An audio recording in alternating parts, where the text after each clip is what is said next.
నూలులో శతాబ్దాల గౌరవం, పట్టు పరంపరకు ప్రతీక, సంప్రదాయానికి శాశ్వత చిరునామా సఖీ. అందరికీ నమస్కారం. నేను Swaroopa Potlapalli. Welcome to Suman TV. చినికి చినికి గాలివానగా మారుతోంది. అమెరికా, ఇరాన్, ఇజ్రాయెల్ మధ్య జరుగుతున్న యుద్ధం గంట గంటకి ఉద్రిక్తంగా మారుతోంది. ఈ రెండు దేశాలని సపోర్ట్ చేస్తున్న కంట్రీస్ కొన్నైతే ఇరాన్ని వెనకేసుకొస్తున్న కంట్రీస్ మరికొన్ని ఉన్నాయి.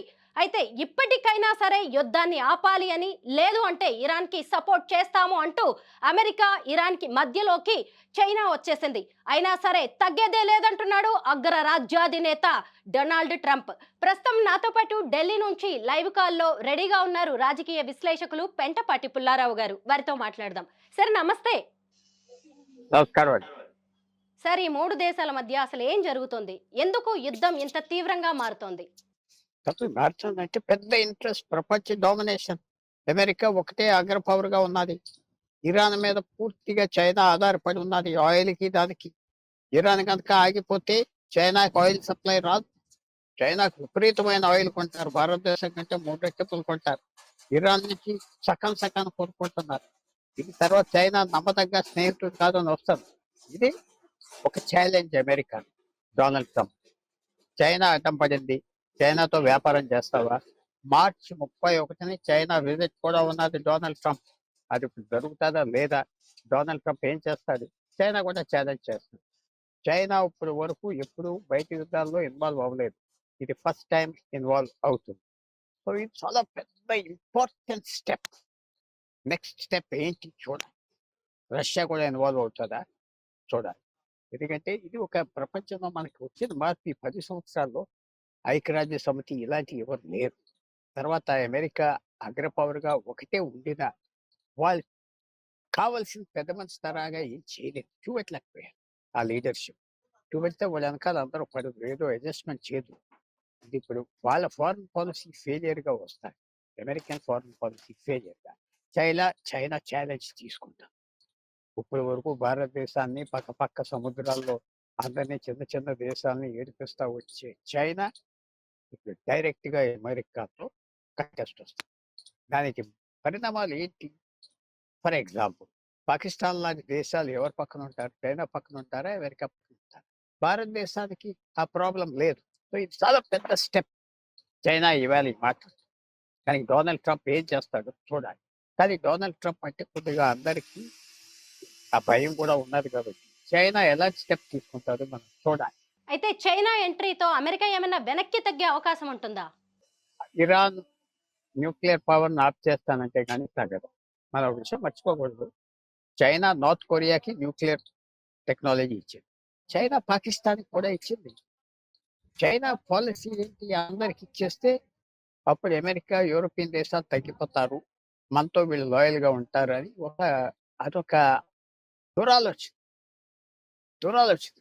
అంటే ఇన్ని సంవత్సరాలు అమెరికా ఏం చేసింది? పాకిస్తాన్ ఇచ్చే తీసుకుంటావు అంటే అయిపోతుంది కదా, అనలేదు. ఇవాళ ఒక రకంగా చెప్పాలంటే అందరికీ భయం వచ్చేది ఏంటంటే ఆయుధాలు, బాంబులు, రాకెట్లు ఉంటే ఇక తిరుగులేదు. ఉదాహరణ, ఇవాళ ఇరాన్ దగ్గర బాంబులు ఉంటే మేము వేసేస్తాం జాగ్రత్త అంటే ఏం చేస్తాం? రేపు వాళ్ళందరూ పాకిస్తాన్ రెచ్చగొట్టి మేము చస్తాం, ఇండియా మీద వేసేస్తాం అంటే ఏం చేస్తాం? సో ఇది ఒక పెద్ద ఛాలెంజ్ ప్రపంచానికి. సో ఇప్పుడు మనం ఒకటి ఆలోచించుకోవాలి, అమెరికా ఎన్ని ఆలోచించలేదా? అంత పెద్ద డిఫెన్స్ ఎస్టాబ్లిష్మెంట్ ఉన్నది, ఫారెన్ పాలసీ ఎస్టాబ్లిష్మెంట్ ఉన్నది, పెద్ద యూనివర్సిటీస్ అన్ని దగ్గర ఇదే స్టడీ చేస్తా ఉన్నారు. ఇదే హార్వర్డ్ యూనివర్సిటీ అంతా ఏంటి సినారియోస్ ఏంటి, ఎవరు వస్తారు, వాళ్ళ జవాబు ఎలా ఉంటుందో చూడాలి. ఇవాళ చూడాలి. ఇది అమెరికా ఛాలెంజ్. ఏ మాత్రం డొనాల్డ్ ట్రంప్ తగ్గినా ఇంకా ఆయన ప్రెసిడెన్సీ పోతుంది, అమెరికా పదవి పోతుంది. చైనా తగ్గుతుందా? వాళ్ళు తగదా? ఊరికనే నువ్వు ఆఫ్ చేయాలంటున్నారా? ఆఫ్ చేయకపోతే ఏమవుతుంది చూడాలి. కానీ డొనాల్డ్ ట్రంప్ ఆల్రెడీ జవాబు ఇచ్చేది కాబట్టి చైనా ఏం చేస్తుంది? ఇజ్రాయెల్, అమెరికా మూకుమ్మడిగా ఇరాన్ మీద దాడి చేస్తుంటే, యుద్ధం చేస్తుంటే ఇరాన్ వెళ్ళి పొరుగు దేశాల మీద దాడులకి పాల్పడుతోంది. ఇరాన్ టార్గెట్ ఏంటి? దాని లక్ష్యం ఏంటి? ఇరాన్ టార్గెట్ ఏం లేదు, ఆ ప్రాంతాన్ని డామినేట్ చేద్దామని. 45 సంవత్సరాల క్రితం ఇస్లామిక్ ప్రభుత్వం వచ్చి తీసుకున్నారు. ఇరాన్లో డబ్బు ఉన్నారు, ఆ డబ్బు ఖర్చు పెట్టారు. ఎక్కడైతే షియా సెక్ట్ ఉన్నారో ముస్లిమ్స్‌లో ఆ దేశాలు సిరియా, యెమెన్, లెబనాన్, గాజా ఇలాంటి దేశాల్లో ఇరాక్ అక్కడ వాళ్ళు డబ్బిచ్చి సైన్యాలు తయారు చేసి పవర్‌ఫుల్‌గా సెట్ చేసి పెంచుకుంటా వచ్చారు. తర్వాత ఇరాన్ కూడా మీరు మర్చిపోవద్దు సౌదీ అరేబియాని ఛాలెంజ్ చేసింది. నువ్వు 2 మసీదులు నీయి అంటున్నావు నువ్వెవరివి? ఇది అందరు ముస్లిమ్స్‌ది తప్పుకో అని పెద్ద గొడవ చేశారు. 2,00,000 మంది పంపించారు పిల్గ్రిమ్స్‌గా. అయి టేక్ ఓవర్ చేశారు. కొన్ని రోజులు మక్కాలో ఉన్న మస్జిద్ ఇరాన్ చేతిలో ఉన్నది. అప్పుడు సైన్యాల్ని, గీయాల్ని వాడి వందల మందిని చంపేసి విడిపించారు. ఓ 30 సంవత్సరాల క్రితం. ఇప్పుడు కూడా ఇరాన్ ఏమంటుంది? సౌదీ అరేబియాని రాజు ఎవరు చేశారు? కువైట్ రాజు ఎవరు చేశారు? జార్డన్ ఎవరు చేశారు? బ్రిటన్ చేసింది మిమ్మల్ని 80, 90 సంవత్సరాల క్రితం. తప్పుకో అంటారు. సో, ఇప్పుడు ఇవాళ సౌదీ అరేబియా, కువైట్ ఈ అన్ని దేశాలు సున్నీ దేశాల దగ్గర వందల విమానాలు, రాకెట్స్ ఉన్నాయంటే ఎవరి మీద? అది అది ఇరాన్ మీద భయంతో పెట్టుకున్నారు. అందుకనే అమెరికన్స్ కూడా బేస్ ఇచ్చారు. ఇవాళ ఇప్పుడు చైనా దిగిందంటే చాలా పెద్ద ఛాలెంజ్. చాలా పెద్ద ఛాలెంజ్. ఇది భారతదేశం మీద నొక్కేసినట్టుగా డొనాల్డ్ ట్రంప్ మాట్లాడతాం. ఎందుకంటే మనకేదో ఒక 10,00,000 మంది వీసాల కోసం ఆతృతగా అక్కడ ఉండి ఇక్కడ నుంచి తిరుగుతున్నాం. చైనాకి ఆ ఇబ్బంది లేదు. చైనాకి వీసాలు లేవంటే వాళ్ళు వచ్చేస్తారు. భారతదేశమే మనోళ్ళకున్న ప్రాబ్లమ్స్ గురించి మన గవర్నమెంట్ స్లోగా ఉంటుంది. మనకి మిగతా అవసరాలు. సో, అందువల్ల ఈవేళ ఇది జరగటం ఒక పెద్ద స్టెప్. యుద్ధంలో కాదు. World power politics super power ఎవరవుతారు? చైనా సూపర్ పవర్‌కి ప్రమోట్ చేసుకుంటుందా? ధైర్యంగా బయటకొచ్చేస్తదా? మిసైల్స్ పంపిస్తదా? ఏం చేస్తది చూడాలి. లేకపోతే ఇప్పుడున్న గల్ఫ్ దేశాలతో కూడా ఏదో చైనాకి సంబంధాలున్నాయి. సౌదీ అరేబియా వాళ్ళతో. చేసుకుంటాదా? తర్వాత పాకిస్తాన్ మొన్నే సౌదీ అరేబియాతో ఒక అగ్రీమెంట్ చేసుకున్నది. అగ్రీమెంట్ చేసుకొని మిగతా ఇస్లాం దేశాలందరిని కూడా కలుపుకుంటున్నాం. ఇస్లామిక్ నాటో గీటో అన్నారు. ఇప్పుడు పాకిస్తాన్ సౌదీ అరేబియా వెనకాల వస్తదా? అమెరికా వెనకాల వస్తదా? చైనా వెనకాల వెళ్తదా? సో, పెద్ద మార్పులొస్తాయి. పెద్ద మార్పు. దీనివల్ల భారతదేశానికి ప్రస్తుత ఇమ్మీడియేట్ లాభం లేకపోయినా ఇమ్మీడియేట్ లాభం లేదు. కానీ ఈ కాన్ఫ్లిక్ట్ వల్ల అమెరికా, చైనాకి డైరెక్ట్ కాన్ఫ్లిక్ట్ వచ్చింది. భారతదేశానికి ఒక రకంగా ఇది మంచిది. చాలా మంచిది. ఎందుకంటే చైనా కూడా పవర్ తగ్గుతాయి. చైనా. సో, ఇది చూడాలి. చూడాలి. ఇప్పుడే మనం ప్రిడిక్ట్ చేయలేం. ఇవాళ సాయంకాలానికి రేపటికి ఏమవుతుందో చూడాలి. సరే అసలు భారత్ స్టాండ్ ఏంటి ఇంత జరుగుతుంటే? Bharat stand very simple. ఆ 7 దేశాల్లో మనకు 1,00,00,000 మంది ఉన్నారు పనిచేసేవాళ్ళు. ఇరాన్‌లో 10,000 మంది ఉన్నారు. ఎవరిని సపోర్ట్ చేస్తారు మీరు? ఎవరిని సపోర్ట్ చేస్తారు? మనకి ఇరాన్‌తో సపోర్ట్ చేసి ఏంటి వచ్చేది? ఇరాన్ డైరెక్ట్‌గా పాకిస్తాన్‌కి సాయం చేస్తుంది. ఇరాన్ డైరెక్ట్‌గా చైనాతో కనెక్షన్ ఉన్నది. ఇవాళ బయటకొచ్చేసింది కదా వాళ్ళ సంబంధం. వాళ్ళ సంబంధం. సో, మనకి భారతదేశం ఎవరిని సపోర్ట్ చేయాలి? మనం సౌదీ అరేబియా ఈ గుంపుని సపోర్ట్ చేయాలి. వాళ్ళని చేస్తున్నాం. ఉన్న పాయింట్ ఏంటంటే 54, 56 ఇస్లామిక్ దేశాలుంటే ఒక 10 ఇరాన్ వాళ్ళ ఆయుత్తులో చచ్చిపోయాడని, మర్డర్ అసాసినేట్ అయిపోయాడని కాండోలెన్సెస్ ఇచ్చారు. మిగతా 46 ఇవ్వలేదు ఇస్లామిక్ దేశాలు. ఎందుకు ఇవ్వలేదు? సౌదీ అరేబియా ముఠాకి కలిసి ఇవ్వలేదు. అమెరికాకి కలిసి ఇవ్వలేదు. సో, భారతదేశానికి మనకి చాయిసే లేదు. మనం 1,00,00,000 మంది ఉన్న చోట ఇవ్వాలి అంతే. వాళ్ళు లేకపోతే వాళ్ళు ఎక్కడికి పోతారు? అది పరిస్థితి. ప్రధానమంత్రి నరేంద్ర మోదీ ఇజ్రాయెల్ పర్యటనకు వెళ్ళొచ్చిన తర్వాత ఈ యుద్ధం అనేది మొదలైంది. దీని వెనక భారత హస్తం ఉందా అని ఇలా రకరకాల ఊహాగానాలైతే నడుస్తున్నాయి. దీని మీద మీరేమంటారు? ఏం లేదు. ఏం లేదు. అది ఎప్పటి నుంచో నెలల బట్టి జరుగుతా ఉన్నది. ఫిబ్రవరి 11వ తారీఖున బెంజమిన్ నెతన్యాహు, డొనాల్డ్ ట్రంప్ రోజంతా కలిసి కూర్చున్నారు. ఆ రోజు నిర్ణయం తీసుకున్నారు. మనం ఇప్పుడు ఆప్ చేయకపోతే ఇరాన్ ఇంకెప్పుడు ఆప్ చేయలేదు. ఇప్పుడు ఆప్ చేయకపోతే ఇప్పుడు ఆప్ చేయలేదు. ఆ రోజు నిర్ణయం తీసుకున్నారు. ఆ నిర్ణయం కొత్తగా ఏదో మోడీ గారు వెళ్ళారు, మోడీ గారు వచ్చారు లేదు సంబంధం లేదు. ఎప్పుడో ఫిక్స్ చేసిన షెడ్యూల్ అంతే. 11 ఫిబ్రవరి నిర్ణయం తీసుకున్నారు. ఈ ఫిబ్రవరి 27ని అటాక్ చేద్దాం అనుకున్నారు. కానీ ఆ రోజు క్లైమేట్ బాగోలేదు, వెదర్ బాగోలేదు. 28 ఫిబ్రవరిని తీసేశారు. ఇది చాలా పెద్ద విషయం. అదేదో నరేంద్ర మోడీ గారు వెళ్ళి తల ఊపాడు లేకపోతే కావలించుకున్నారు కాదు, సంబంధం లేదు. మనకేంటి ఇంట్రెస్ట్ ఇట్లా ఇజ్రాయెల్తో అంటే నేతన్యాహు డొనాల్డ్ ట్రంప్కి చాలా దగ్గర, డొనాల్డ్ ట్రంప్ కుటుంబానికి చాలా దగ్గర. పాకిస్తాన్ ఇలాంటి విధానాలు వాడి దగ్గరవి భారతదేశానికి చాలా ఏడిపించింది. నేతన్యాహు ద్వారా మనకి చాలా వరకు కనెక్షన్, ట్రంప్తో మాట్లాడేవాడైనా దొరికే. పాకిస్తాన్ తరఫు సౌదీ అరేబియా మాట్లాడుతుంది, ఖతార్ మాట్లాడుతున్నారు, అన్ని దేశాలు అలాంటి దేశాలు మాట్లాడుతున్నారు. మనకి ఎవరు మాట్లాడతారు? అందువల్ల బెంజమిన్ నేతన్యాహుతో మన సంబంధం ఏంటంటే ఇది సంబంధం, అమెరికా కనెక్షన్, ట్రంప్ కనెక్షన్, అది మర్చిపోవాలి. సార్, యుద్ధం పేరుతోటి ఇరాన్ అధ్యక్షుడు సుప్రీం లీడర్ అయిన ఖొమేనీని ఆయన కుటుంబాన్ని మట్టుపెట్టాయి ఇజ్రాయెల్, అమెరికా. ఇంతవరకు చరిత్రలో ఓ దేశాధినేతని ఇలా యుద్ధంలో చంపేయడం అనేది జరగలేదు. అసలు వాళ్ళ సుప్రీం లీడర్ టార్గెట్ గానే ఇదంతా జరిగిందా? లేదు అంటే అసలు ఇక ముందు ముందు భవిష్యత్తులో ఇరాన్ ఏ విధంగా ప్రతీకారం తీర్చుకునే అవకాశం ఉంటుంది? ఇప్పుడు ఇరాన్కి చైనా ఏం చేస్తుందో చూడాలి. చైనా ఇంటర్ఫియరెన్స్ అంతా మార్చేసింది ఈ గేమ్. చైనా ఎంతవరకు మొదలుకొస్తుంది? చైనా డైరెక్ట్గా అమెరికాతో పోరాడతారా? వాళ్ళు దెబ్బలాడుకుంటారా? సో ఇది పెద్ద మార్పు, పెద్ద చేంజ్. మిగతా ఆర్గ్యుమెంట్స్ అన్ని పోయినాయి వెనక్కి, అన్ని వెనక్కిపోయింది. అది డొనాల్డ్ ట్రంప్ ఆయన అన్న మాట నెరవేర్చుకుంటాడా, తగ్గిపోతాడా? చైనా చూసి బాధపడతాడా? చైనా థ్రెటన్ చేస్తాడా? ఈ దేశానికి ఏం చేస్తుంది చూడాలి. చైనా దగ్గర ఎంత సత్తువ ఉన్నది చూడాలి. వెనకాల ఎవరున్నారు ఏంటి, చాలా పెద్ద పాలిటిక్స్. ఎవరు తగ్గినా వాళ్ళు పోతారు, వేసిపోతారు. మధ్యవర్తి ఎవరు వస్తున్నారు, ఎవరు రావట్లేదు. తీసుకెవరు వస్తున్నారు, ఎవరు వచ్చి ఎవరు రావట్లేదు. అది ప్రాబ్లం. సో అందువల్ల ఫిబ్రవరి 25 అయోత్తుల్లాని తీసేశారు. అది పెద్ద స్టెప్, హిస్టారికల్ స్టెప్, ఇప్పుడు జరగని స్టెప్. అలా జరిగినాయి. పూర్వం కూడా అసాసినేషన్స్ చేసేవారు, ప్రెసిడెంట్స్ని అసాసినేషన్ చేసేవారు. అదేం కొత్త కాదు. నాయకుడు తీసేస్తే మొత్తం అంతా పోతారు.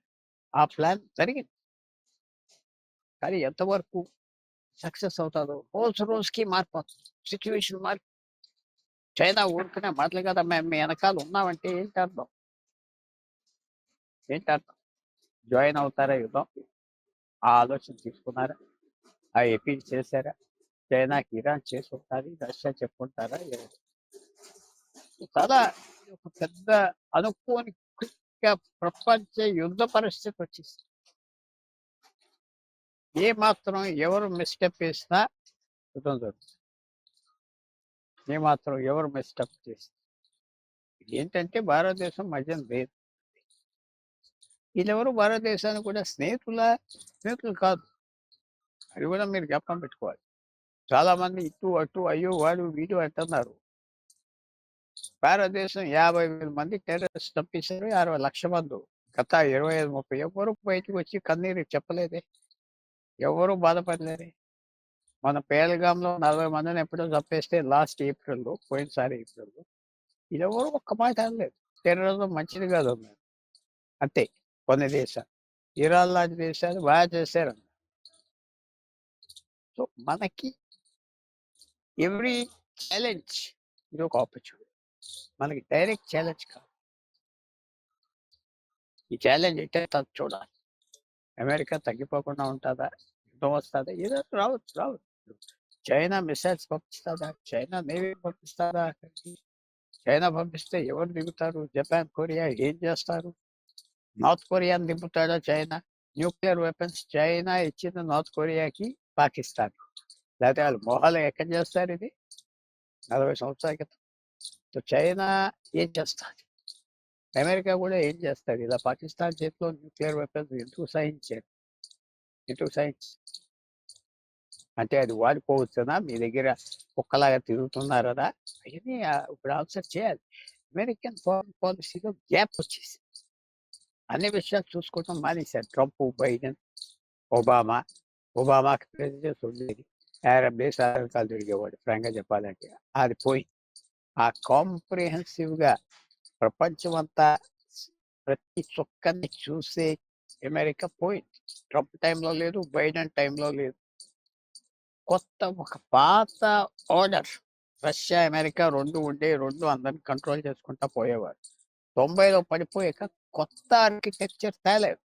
ఈవేళ ఒక ప్రాంతంలో ఒకే గూండా ఉంటే, లేకపోతే ఒకే స్ట్రాంగ్ మ్యాన్ ఉంటే ఏమవుతుంది? గొడవలు జరుగుతూ ఉంటాయి. ఇప్పుడు ఇద్దరు ఉండి ఇద్దరు పంచుకొని అథారిటీ పంచుకొని కేర్ఫుల్గా మేనేజ్ చేస్తే గొడవలు. ప్రపంచ వరల్డ్ ఆర్డర్లో ఎవరు చూస్తారు, ఎవరు మాట్లాడతారు? అమెరికా. అమెరికా ట్రంప్ కింద ఒకలాగా వెళ్ళింది, బైడెన్ కింద ఒకలాగా వెళ్ళింది 10 సంవత్సరాలు. ఇంతట్లో చైనా పెరిగే సమయంలో అడ్డం పెట్టడానికి భారతదేశానికి ఏమన్నా సాయం చేశారా? సాయం చేయలేదే. వీళ్ళు బైడెన్ వీళ్ళంతా రెండో టర్మ్ 15 సంవత్సరాలు 20 సంవత్సరాలు బట్టి చైనా టార్గెట్ చేశారు. బిల్ క్లింటన్ అంతా భారతదేశాన్ని టార్గెట్ చేశారు. భారతదేశాన్ని తగ్గించాలి, చైనాని ఎంకరేజ్ చేశారు. సో ఇదంతా అమెరికా యూరోప్ ఫారెన్ పాలసీ మీద పూర్తిగా అటెండ్ చేయలేదు కాబట్టి ఇలా వ్యాక్యూమ్లో చైనా వచ్చింది, ఇరాన్తో పెట్టుకున్నది. తర్వాత ఇంకో రూల్ ఏంటంటే, ఎప్పుడైతే మీరు ఎక్స్ట్రీమ్ శాంక్షన్స్ చేస్తారో ఇంకా దానికి విలువ ఉండవు. ఇరాన్ సరిగ్గా డీల్ చేయలేకపోయారు, అమెరికా సరిగ్గా డీల్ చేయలేకపోయింది, యూరోప్ సరిగ్గా డీల్ చేయలేకపోయారు, చైనాతో కూడా సరిగ్గా డీల్ చేయలేకపోయారు. వ్యాపారం కోసం చైనాతో యూరోప్ ఏదైనా సహించేది, అమెరికా కూడా ఏదైనా సహిస్తుంది. మరి న్యాచురల్గా మీరు ఏ రకంగా కంట్రోల్ చేస్తారు? చైనా కంట్రోల్ చేయలేదా? చేయలేదు. సార్ 30 ఏళ్ల నియంత పాలన నశించింది అంటూ సంబరాలు జరుపుకుంటున్నారు. ఒకవైపు యుద్ధం జరుగుతుంటే ఇంకొక వైపు ఖమేనీ వారసులు ఎవరు అనే వాదనలు తెరమీదికి వచ్చాయి. ఒకవైపు వారసత్వ రాజకీయాలు, ఇంకొక వైపు చూసినప్పుడు పోటీదారులు, ఇలా రకరకాల పేర్లైతే బయటకు వస్తున్నాయి. నెక్స్ట్ ఇరాన్ కి కాబోయే అధ్యక్షుడు మరెవరు? ముందుండి నడిపే నాయకుడు ఎవరని మీరు భావిస్తున్నారు? ముందుండే నడిపి 80 ఎక్స్పర్ట్స్ ఉన్నారు, వాళ్ళు కంట్రోల్ చేస్తారు. ఆర్మీ ఏమన్నా ఎదురు తిరుగుతుందా? ఖమేనీ లేడు, ఖమేనీ కొత్త లీడర్ని ఎవరిని అపాయింట్ చేయలేదు, నా సక్సెసర్ వీళ్ళని చెప్పలేదు, ఊరికనే ఎవరికి కంట్రోల్ ఇవ్వలేదు. ఫేవరెటిజం ఉండేది, కోర్ట్ పాలిటిక్స్ ఉండేది, ప్రొఫెషనల్ ఆర్మీ లేదు. ఇష్టం వచ్చిన వాళ్ళు అపాయింట్ చేసి వాళ్ళే ఉన్నారు. పోర్ట్రీస్ ఉన్నారు అన్ని చోట్ల. పోర్ట్రీస్ అంటే ఇన్ఎఫిషియెంట్. సో ఖమేనీ ఆయన తర్వాత ఎవరు పెట్టలేదు. ఒక ధనవంతుడు వీళ్ళు లేకుండా చచ్చిపోతే ఏమవుతుందో అలా చేస్తారు. సో ఇప్పుడు ఎవరు బయటకు వస్తారో మనం చెప్పలేం. ఎవరిని సపోర్ట్ చేస్తారు, ప్రజలు ఏం చేస్తారు? చాలా సీరియస్ సిచ్యువేషన్ అయిపోయింది. ఇప్పటి వరకు సైనికులు పంపిస్తున్నారు, అమెరికా సైనికులు పంపాలా వద్దా? తర్వాత ఎనర్జీగా ఏంటంటే మన మీద అటెన్షన్ పోయింది, అమెరికా మనం పట్టించుకోదు. పాడు ట్రేడ్ లేదు, పాడు లేదు, రష్యా నుంచి ఆయిల్ కొనుక్కోవద్దు. ఇవన్నీ నేను చాలా క్లియర్గా కొద్దిగా చూస్తున్నాను. భారతదేశానికి పరిస్థితి మంచిదా? మంచిది. మనకి ఎవరు స్నేహితులు? యుఏఈ వాళ్ళు స్నేహితులు, సౌదీ అరేబియా మన స్నేహితులా, ఖతార్ మన స్నేహితులా, పాకిస్తాన్ ఎందుకు కంట్రోల్ చేయలేదు, చైనాని ఎందుకు కంట్రోల్ చేయలేదు? ఎవరు అంటే భారతదేశానికి హద్దులో పెట్టాలి, ఏడిపిస్తా ఉంటే కొంచెం కంట్రోల్లో ఉంటారు, చేశారు. మనకి సైలెంట్గా పెరగటానికి టైం కావాలి. మన ఆదాయం ఎక్కువ లేదు ఈ దేశంలో, ఎక్కువ సామాజిక గొడవలు కూడా ఉన్నాయి. కులాలు గురించి ఇంకా పోరాడుతున్నాం, రిజర్వేషన్స్ అని ఇదని ఏదో అంటున్నాం, ఇది అంటున్నాం. ఇంకా సెటిల్ అవ్వలేదు భారతదేశం. 80 సంవత్సరాలు ప్రజాస్వామ్యంలో సెటిల్ అవ్వలేదు. ఇంకా సోషల్ ప్రశ్నలు ఇంకా సెటిల్ అవ్వలేదు. చైనాలో లేదంటే చైనాలో ఏముండవు, పాకిస్తాన్లో లేవు, ఫినిష్. సోషల్ సమాజ క్వశ్చన్స్ లేవు, పెద్ద క్వశ్చన్స్ ఉన్నాయి. సో భారతదేశం చాలా కేర్ఫుల్గా డెలికేట్గా. భారత్ పాకిస్తాన్ మధ్య యుద్ధాన్ని నేనే ఆపాను అంటూ డొనాల్డ్ ట్రంప్ తనను తాను ఒక శాంతి దూతగా ప్రొజెక్ట్ చేసుకున్నాడు. అలాంటిది ఇప్పుడు ఇజ్రాయెల్తో కలిసి ఇరాన్ మీద యుద్ధానికి దిగాడు. అమెరికా ఫస్ట్ అంటూ ఆయన వాళ్ళ దేశంలో ఉన్న వాళ్ళనే వెళ్ళగొట్టడానికి అనేక రకాలైన రూల్స్ తీసుకొస్తున్నాడు. అలాంటిది ఇప్పుడు ఇజ్రాయెల్ కోసమే యుద్ధం చేస్తున్నాడా, లేదంటే తన సొంత ప్రయోజనాలు ఏమున్నాయి? అమెరికా ప్రయోజనాలు కూడా ఉన్నాయి. ఇరాన్కి న్యూక్లియర్ వెపన్స్ వస్తే మొత్తం ఏరియా అంతా థ్రెటన్ చేస్తారు. ఈ దేశాలన్నీ ఆయిల్ ప్రొడ్యూస్ చేస్తున్నాయి, ఇరాన్ డామినేట్ చేస్తారు. ఇరాన్ అన్ని చోట్ల అగ్రెసివ్గా పోయింది ఈ 40 సంవత్సరాలు. సో అమెరికాకి డైరెక్ట్ ఛాలెంజ్. ఏదో దూరంగా ఉన్నారు అంటున్నారు కానీ అదేం లాభం లేదు. ఒకవేళ ఆఫ్టర్ ఆల్ పాకిస్తాన్ దగ్గర రోజు అంటున్నాడు, మేము బాంబులు వేసేస్తాను మీ మీద, ఇండియా మీద వేస్తాను అంటున్నాడు. సో పాకిస్తాన్ ఇరాన్ పోల్చితే ఇరాన్ ఎంత అడ్వాన్స్డ్, ఎంత డబ్బు ఉన్నది, ఎంత సమాజంలో వాళ్ళ బలం ఉన్నది. చాలా పెద్ద సమాజం, పెద్ద బలం ఉన్న సమాజం ఇరాన్ పాకిస్తాన్తో కంపేర్ చేస్తే. సో అమెరికా ఈవేళ ఏదో డొనాల్డ్ ట్రంప్ అన్నాడు, ఇది అన్నాడు, అది అన్నాడు, అది పట్టించుకోక్కర్లేదు. ఆ స్టేజ్ అయిపోయింది. ఆయన ఇష్టం వచ్చింది అంటాడు, మనం అడ్జస్ట్ చేస్తే పోవాలి. ఇప్పుడు ఆయనకి మన మీద దృష్టి ఉంటుందా? దృష్టి ఉండదు. ఈ వార్ మీద పడిపోయింది. ఇవన్నీ క్యాలిక్యులేట్ చేసేదా చైనా వస్తాదని. వాళ్ళ థింక్ ట్యాంక్స్, వాళ్ళ అడ్వైజర్స్ ఉన్నారు, ఇంటెలిజెన్స్ అంతా చూసేది. వాళ్ళు చేశారా లేదా? చేశారు అనుకుంటాను. ఇరాన్ తీయకపోతే కష్టమైపోతుంది. వాళ్ళ ప్రపంచంలో మనం ఉండలేము ఫీలింగ్తో వచ్చారు. రేపు ఎవరైనా బ్లాక్మెయిల్ చేస్తే ఏం చేస్తావు? Genuine fear. సో ఇప్పుడు మెయిన్ క్వశ్చన్ ఏంటంటే, ఇప్పుడు బయటికి ఎలా వస్తుంది అమెరికా? చైనా ఛాలెంజ్ చాలా ముఖ్యం. ఇంత డీప్ అయిపోతుంది చైనా అనుకోలేదు, కానీ తప్పలేదు. ఎందుకంటే ప్రపంచం అంతా చూస్తుంది. మనం ఇంటర్ఫియర్ అవ్వకపోతే మనం దీంట్లో ఉండం. సో ఈ ప్రశ్నల అన్నిటికీ ఏ జవాబు ఇచ్చినా చైనా ఏ రకంగా ఇంటర్వ్యూన్ అవుతుంది, ఏ రకంగా సపోర్ట్ చేస్తుంది చూడాలి. సరే, అగ్రరాజ్యం పెద్దన్నగా పేరు తెచ్చుకున్న అమెరికా యుద్ధం, ఈ దుందుడుకు చర్యల ద్వారా ప్రపంచ దేశాలకి ఏం సందేశం ఇస్తోంది? అవన్నీ ఎవరు లెక్క పెట్టలేదు. అమెరికా ఒకటే సూపర్ పవర్ అనుకున్నా, ఇప్పుడు చైనా సూపర్ పవర్ అవ్విందా? సూపర్ పవర్ అంటే యుద్ధం చేయడానికి రెడీగా ఉండాలి. ఇప్పటి వరకు చైనా రెడీగా లేదు. ఈసారి ఈవేళ ముహూర్తం పెట్టుకుని బయటకు వచ్చారు చంద్రగ్రహణం తర్వాత. సో అది కొత్త పవర్ ఫోర్స్ వచ్చేసి కొత్త సూపర్ పవర్ వచ్చిందా చైనా? సూపర్ పవర్ అంటే ఊరికనే డబ్బులు ఉన్నాయని కాదు, యుద్ధం చేయడానికి రెడీగా ఉంటుంది, రిస్క్ తీసుకోవాలి. ఆ రిస్క్ తీసుకుంటాను అని చైనా మెసేజ్ ఇచ్చింది కదా. సో ఇప్పుడు బ్యాలెన్స్ చూడాలి ఎలా జరుగుతుంది. అమెరికా యుద్ధం కనుక ఇరాన్ మీద ఆప్ చేస్తే అమెరికా జీరో అయిపోతుంది. ఇరాన్ సరెండర్ చేస్తుందా nuclear things? Donald Trump statements క్లియర్గా సాయంకాలానికి వస్తాయి. ఇంకా మధ్యరాత్రి కాబట్టి ఇంకా మనం చెప్పం. సో ఇది ఇంకా ప్రపంచం ఇంకా కన్ఫ్యూజన్లో పడిపోయి, ఇంకా ప్రమాదంలో పడిపోయి, అందరూ ప్రమాదంలో పడ్డాం. ఎవరు పడితే వాళ్ళు వాడతా అంటున్నారు న్యూక్లియర్ వెపన్. యుద్ధం ఆఫ్ చేసేవాళ్ళు లేరు. సో కన్క్లూడ్ చేయాలంటే ఈవేళ మనకి కనపడేది అరాచకం ప్రపంచం. ఇప్పుడు వరకు కనపడలేదు, కానీ గత 10 సంవత్సరాలు బట్టి ఈ అరాచకం ఉన్నది. ఇప్పుడు బయటపడింది. అరాచకం ఎవరికి మంచిది కాదు. ఇది ఎలా కంట్రోల్ చేస్తారు అమెరికా, యూరోప్? ఏమైనా మధ్యదారి తీసుకుంటున్నారా? యూరోప్ ఏమైనా ఇంటర్ఫియర్ అవ్వగలదా చైనాతో? చైనా ఏ రకంగా కంట్రోల్ చేయగలరు? చైనా ఎవరిని వాడుతుంది? నార్త్ కొరియాని వాడుతుందా? అప్పుడు అయ్యా చేస్తారు. సో అమెరికా ఎంత గట్టిగా ఉంటుంది, ఎంత రిస్క్ తీసుకోవడానికి రెడీగా ఉంటారు. ఇజ్రాయెల్ అమెరికా దాడుల్ని ఇరాన్ సింగిల్ గా తిప్పి కొడుతోంది. అసలు సింగిల్ గా ఇంత చేస్తుంది, ఇంత పవర్ఫుల్ ఇరాన్ అని ఈ రెండు దేశాలు ముందుగా అంచనా వేయలేకపోయాయా? చేశారు చేశారు ఎంత చేస్తారు అందరికి తెలుసు. ఏం పెద్ద చేశారు ఇప్పుడు వరకు? ఏంటి ఏం చేశారు? మిసైల్స్ కాల్చారు అంతే. ఏం చేశారు? మిసైల్స్ కాల్చడం మాత్రంలో ఇంత చేయగల చేశారు.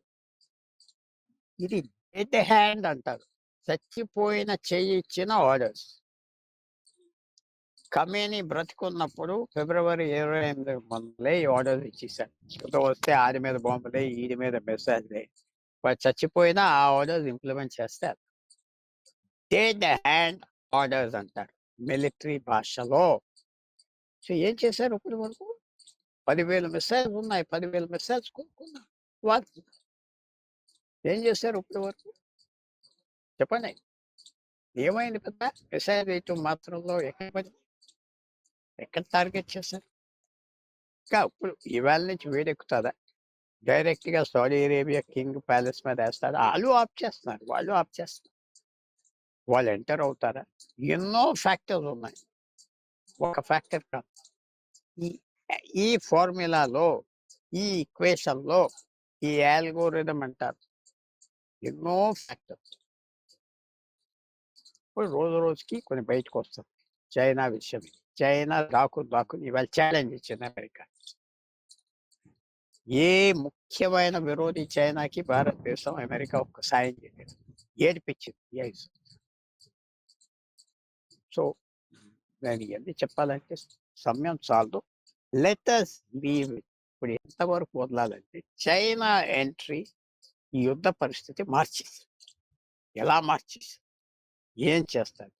ఇప్పుడు అమెరికా మీద ఆధారపడి ఉన్నది. చైనా ఎంత గ్యాంబల్ చేస్తుంది దీని మీద చూడాలి. సార్ ఫైనల్ గా ఒక్క క్వశ్చన్. ఈ 3 దేశాల మధ్య వైరం అనేది ప్రపంచ దేశాలని వణికిస్తోంది. ఇప్పుడు అన్ని దేశాల మీద కూడా దీని ప్రభావం పడుతోంది. అయితే ఈ యుద్ధాన్ని ఎలా ఆపాలి? ఐక్యరాజ్య సమితి పాత్ర ఏంటి? చర్చల ద్వారా యుద్ధాన్ని ఆపే అవకాశం ఏమైనా ఉంటుందా? చర్చల ద్వారా ఆపొచ్చు. డిప్లొమసీ ఎప్పుడు పనిచేస్తారు. ఐక్యరాజ్య సమితి వాడు వెళ్ళి మాట్లాడటానికి కూడా, కదలటానికి కూడా వాళ్ళ దగ్గర ప్రెస్టీజ్ లేదు. వాడు వెళ్ళి కదలాలి. రావాలి, ఇరాన్ రావాలి. ఇంకా ప్రయాణం చేయట్లేదు. ఇరాన్ రావాలి, అమెరికాకి వెళ్ళాలి, మీరు ఆఫ్ చేయాలి, మేము సెటిల్ చేస్తాం, తిరగాలి. వాళ్ళెవరు తిరగట్లేదు. అది ప్రాబ్లం. ఆఫ్ చేయొచ్చు. డిప్లొమసీ కింద ఉండొచ్చు. చైనా కూడా ఆఫర్ చేయొచ్చు. ఇదిగో ఆఫ్ చేయి, మేము ఎంతవరకు చేస్తాం, సెటిల్ చేస్తాం. డిప్లొమసీతో చేయొచ్చు. డిప్లొమసీ అందరికి సరిపడా చేయొచ్చు. అది ముందరకు వస్తారా? ఏ యూరోపియన్ దేశాలందరూ, యూరోపియన్ కమ్యూనిటీ ముందరకు వస్తారా? Donald Trump prestige, America prestige పోకూడదు, చైనా ప్రెస్టీజ్ పోకూడదు. ఆ మధ్యం చేయాలి. Thank you so much sir. ప్రపంచ దేశాలని వణికిస్తున్న యుద్ధ పరిస్థితుల మీద డీటెయిల్డ్ ఇన్ఫర్మేషన్ అందించారు. Thank you so much. Thank you.